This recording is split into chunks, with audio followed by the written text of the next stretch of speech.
Azərbaycan Yerüstü Nəqliyyat Agentliyinin sosial şəbəkədə paylaşdığı fotolardan biri müzakirə obyektinə çevrilib. Görüntülərdə paytaxtın 28 may adlanan hissəsinin əvvəlki və indiki halı əks olunub. Bəziləri müqayisəli fotonun aldadıcı və ümumi reallıqdan uzaq olduğunu düşünür. Yollarda vəziyyət həqiqətən də aynada göründüyü kimidirmi? Qlobal İnfoza danışan nəqliyyat eksperti İlqar Hüseynli deyib ki, yəqin ayna fotoda öz istəklərini, perspektiv üçün yolların vəziyyətini əks etdirməyə çalışıb. 2030-cu ilə qədər bu məsələlərlə bağlı dövlət proqramı qəbul olunub.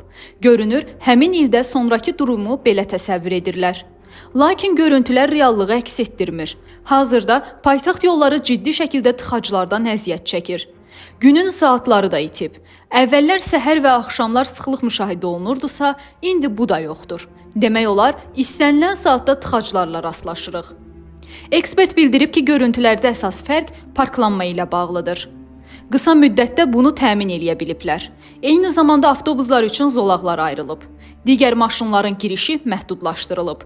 Ümumiyyətlə, foto ilə təsvir yaratmaq mümkün deyil. Belə paylaşım populistik hərəkətdir. Axı Bakının bütün sakinlərinə yollardakı tıxaclarla bağlı vəziyyət aydındır. Kiçik foto ilə ayna nəyə xidmət etmək istəyir? Statın sonu. Əziz izləyicilər, xəbərlərdən məlumat almaq üçün kanalımıza abunə ola bilərsiniz.